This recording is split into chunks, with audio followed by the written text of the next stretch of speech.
Hello, how are you doing? This is my first time here.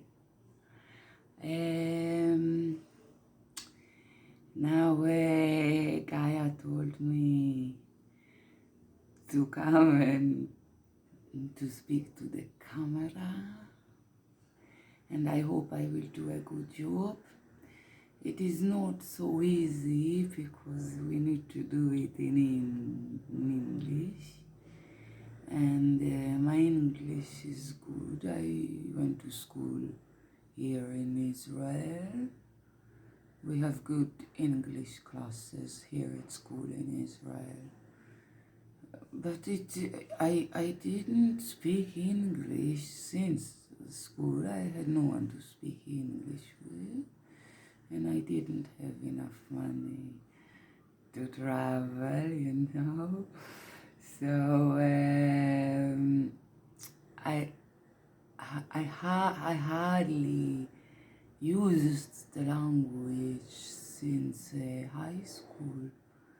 I had a teacher for English. She was actually English, and she had the English accent. I forgot. I knew when I was studying with her, I had English accent. Now just a little bit. When you stay with someone that speaks in a certain accent, you start to imitate it, you know? It is much easier, okay, to speak in an accent, a good accent, if you know someone that is speaking with this accent. Anyway, I forgot to introduce myself. My name is Yael. Most people call me Yaeli, okay? Like from the Bible, the prophet Yael, the prophet.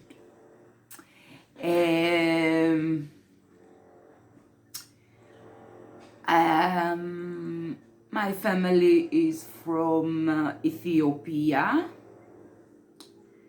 I am Jewish, and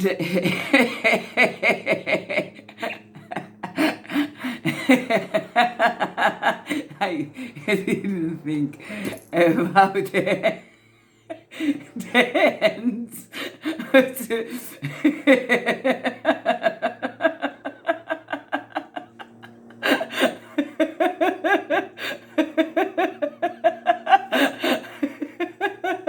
I should cry tears now. The color, so, or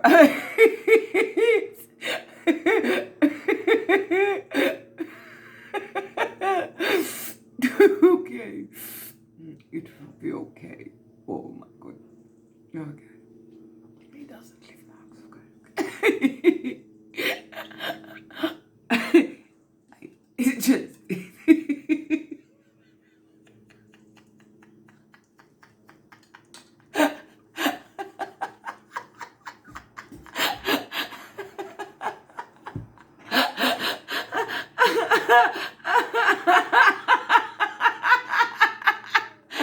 Okay, so I'm sorry. No, we start like this, but Gaya said improvisation, so this is improvisation.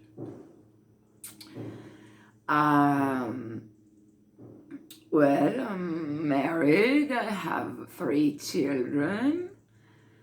Tzaddikim Mechuan. I live in Dimona.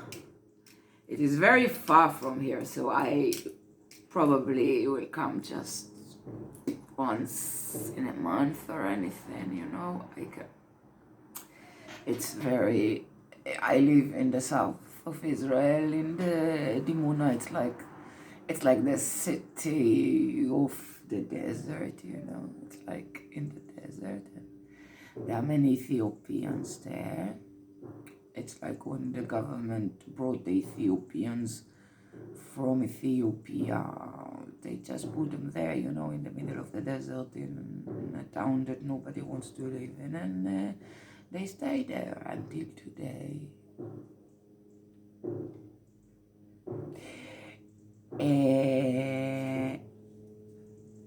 My day job is unfortunately temporary jobs, a lot of taking care of children because of life circumstances, and in Dimona you don't have too many options. They brought me here into this panel of channelers because I've been in the Pardes. I've been only once and only for 3 weeks, and it was enough for me. I don't want to have it again. I studied a lot. I received a lot of knowledge, but I don't want to do it again. I don't want it to happen to me. I was too afraid of that.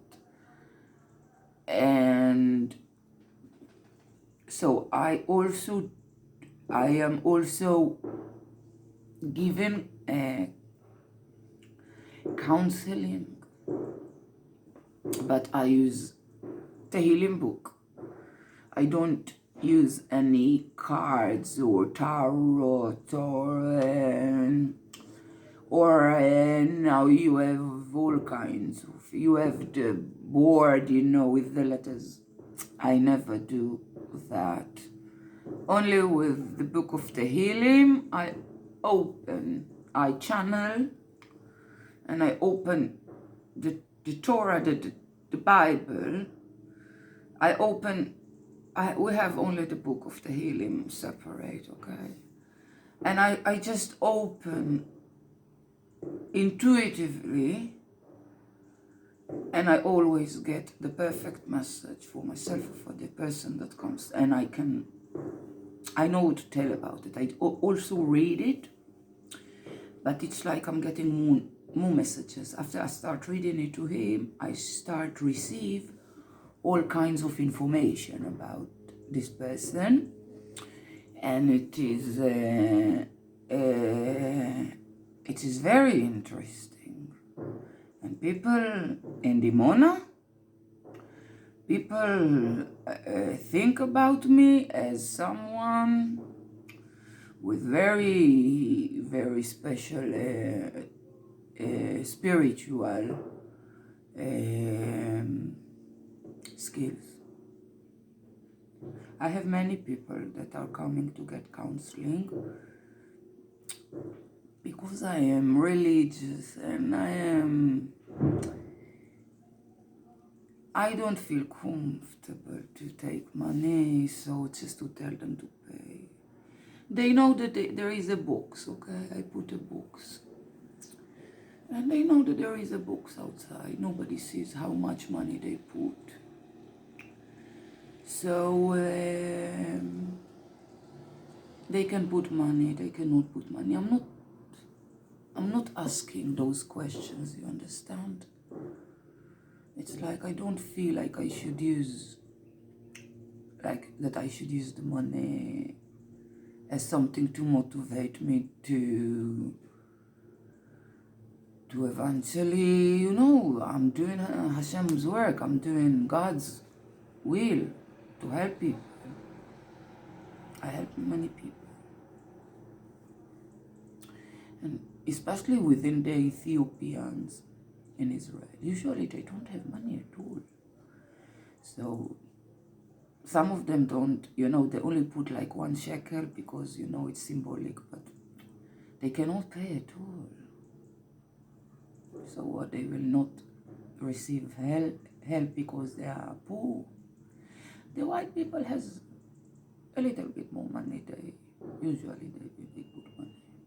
But I'm not complaining. Hashem takes care of me. Hashem takes care of me and my children, and my husband has a good job, finally find a good job with good salary and good conditions, and we have everything we need, and whatever we will need, Hashem Yitbarach yishlach lanu ish to send us.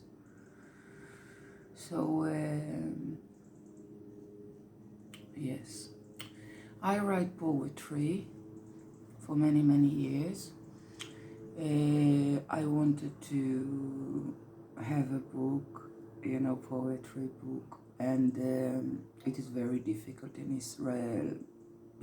Publishers, they don't publish poetry because nobody buys it, and you have to sponsor it yourself, and most likely you will never get your money back.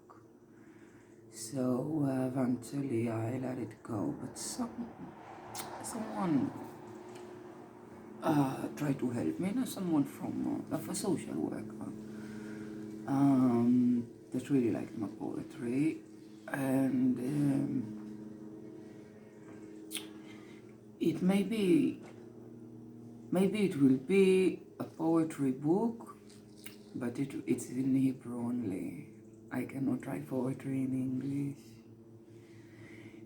And maybe it will be like a book on the internet, not, no out of paper, just like an electronic book on the internet. Maybe we will do that, yes. But it's in Hebrew, and I can read it to you. And do you know that Gaya is writing poetry too? She asked me to read. She asked me to do, because in Hebrew I read very well. She asked me to do one video in Hebrew for poetry, maybe more than one. And she wants me to read her poetry, but I looked at her poetry. It is too rebellious for me to read. They are saying things there, Gaya, she's saying whatever she wants. She has no filters, so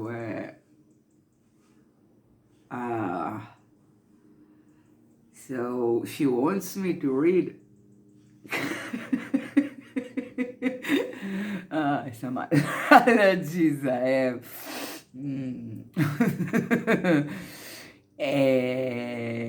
So I don't think I will do it.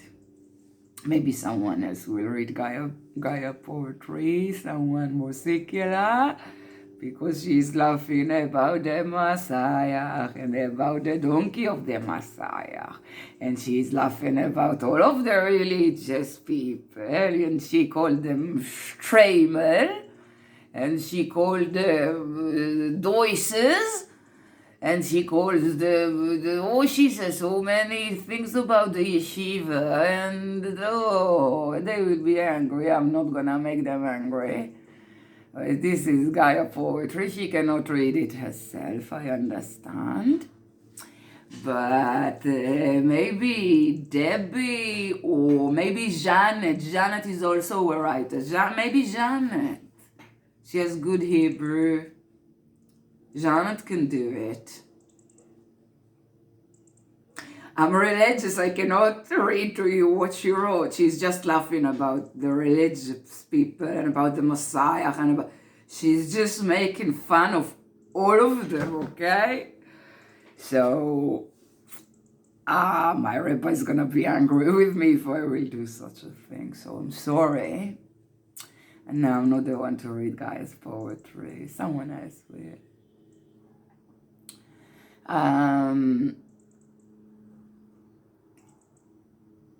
I went to Shuva.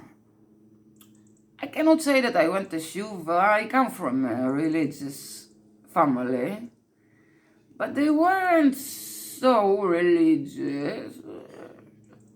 In between. Keeping Shabbat, and that's it. And I became religious after I went inside the Pardes. I was so afraid. I saw demons. I saw all kinds of spirits, and I saw all kinds of things. I was so afraid that they will come and hunt me down, or so I went to a rabbi, and he told me that I need to go to another rabbi that is Mekubal, that is someone that is dealing with Kabbalah, and they know about that, what I'm talking about. And I went to this other rabbi, and his wife is also a rabbi, and they made a blessing on me, like exorcism, and a blessing, a big blessing on me, that entities like that, or whatever it was that was running after me, will not be able to ever touch me. And then I went to Shuva, but really went to Shuva, and I know that as long as I'm doing the mitzvahs, whatever I need to do, okay? Whatever the Torah is telling me to do, as long as I am doing that, I know I'm fully protected by Hashem. There is no energy of all kinds of things like, that happens. And I studied Torah. Later on, I started studying Kabbalah. I know a lot about Hebrew Kabbalah.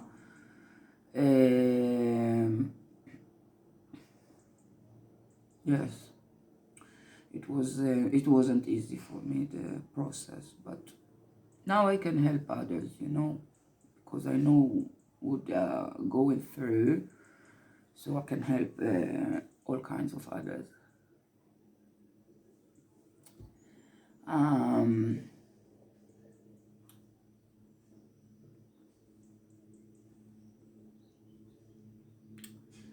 So I cannot read you my poetry because it's in Hebrew. And Gaya said that I have to think about a message, that I need to give you a message, because this is like a panel of messengers, channelers and messengers, but I didn't write a message for you at home. What I just need to just improvise. What? A message for humanity? Yes? You think?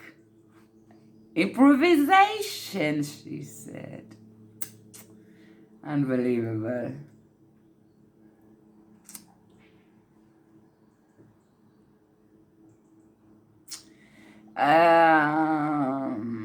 Improvisation.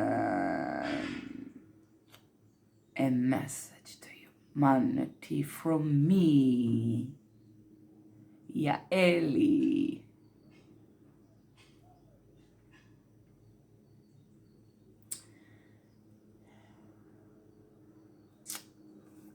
What message will I give you?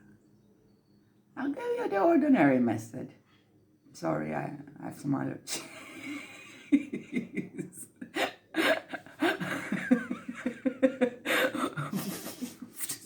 Itching.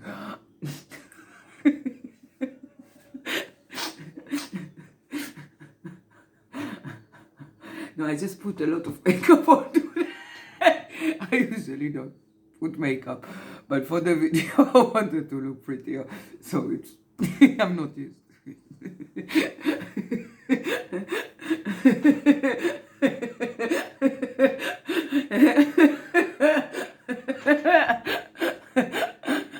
And I put white gloves also.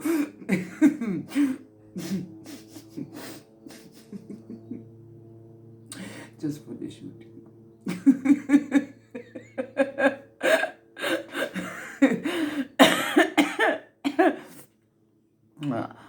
Okay, I saw everyone is smoking cannabis here. Smoke. You smoke like that? It's illegal. I know that Gerta is the license, but the rest they don't have.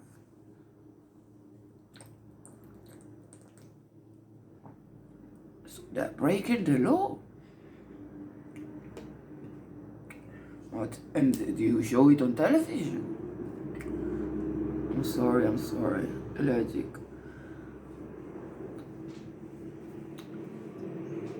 I'm telling you.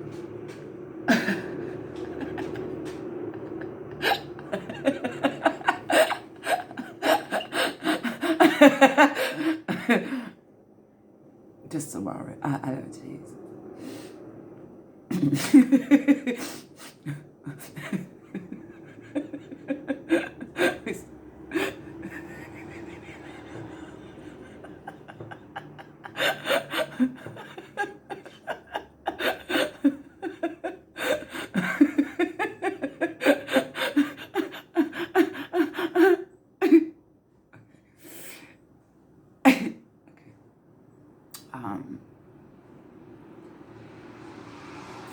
It's against the law. The police can catch them.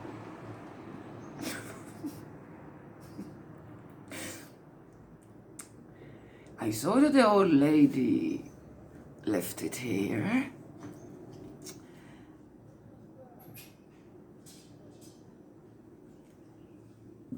If they all smoke,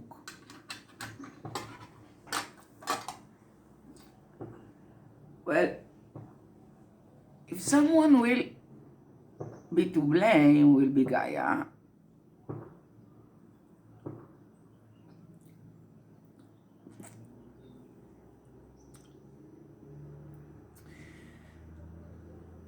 Do you think they all smoke? Maybe I can. I only smoked once in my life.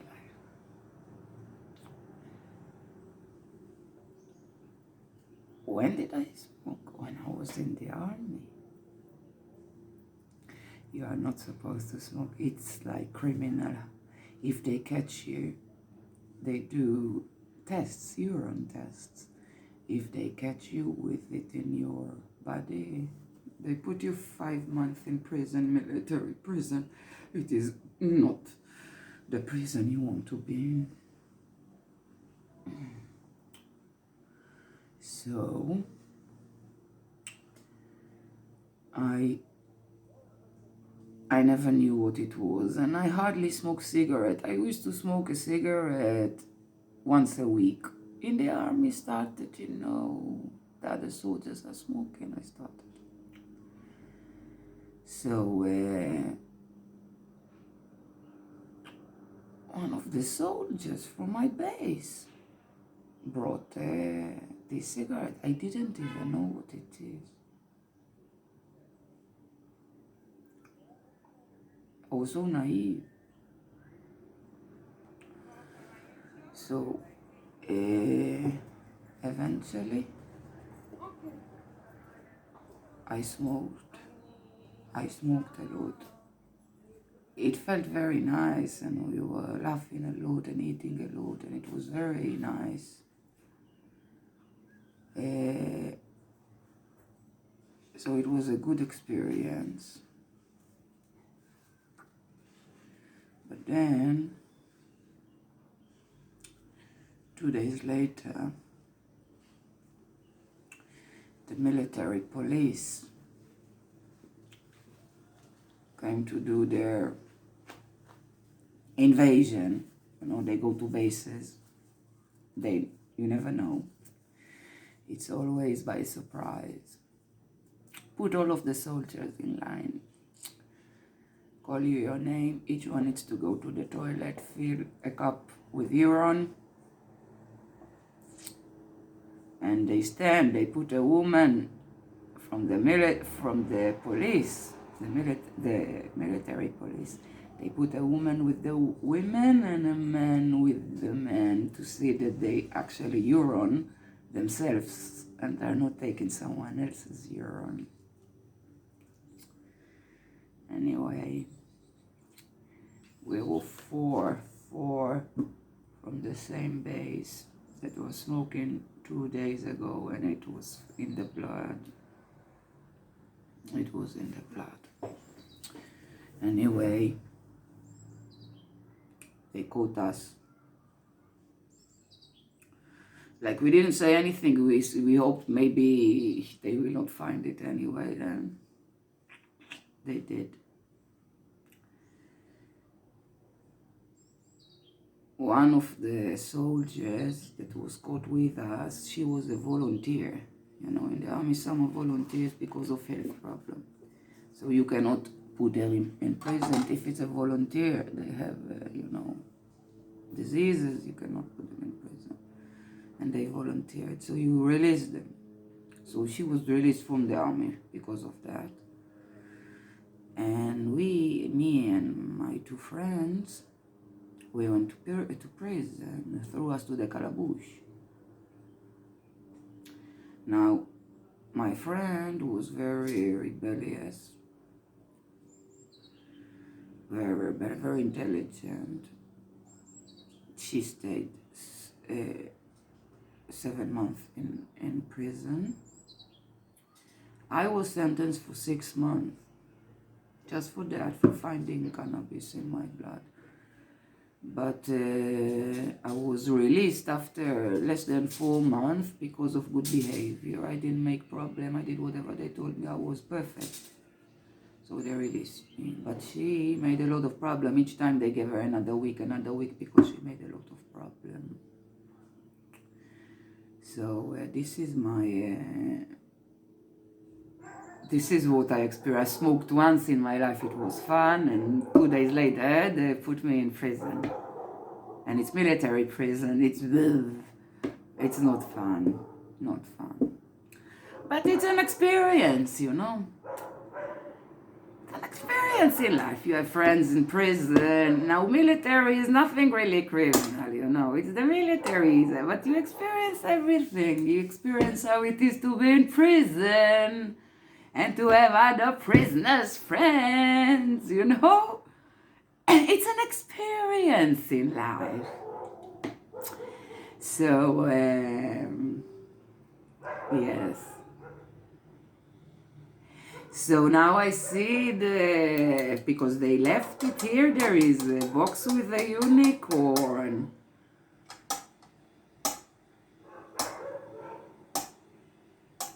What do you say? I laugh too much anyway. If I start smoking, I'm not gonna stop laughing. Everything I will say, I will laugh. Like the fat Buddha. But I'm not so fat. Just a little.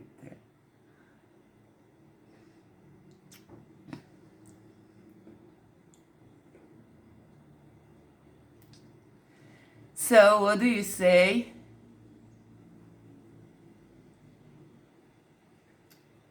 If I do poetry in Hebrew, you will listen even if you don't understand the language, right? You will put viewers on YouTube.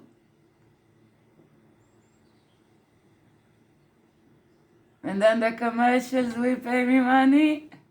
I'm just kidding. So I need to finish the video because she said it's the clock is ticking. He's ticking the clock. So I will return. I will think about making myself one little tingala. Okay? Okay, it was very nice to meet you. This is Yael, the poet. Goodbye, goodbye. May Hashem bless you.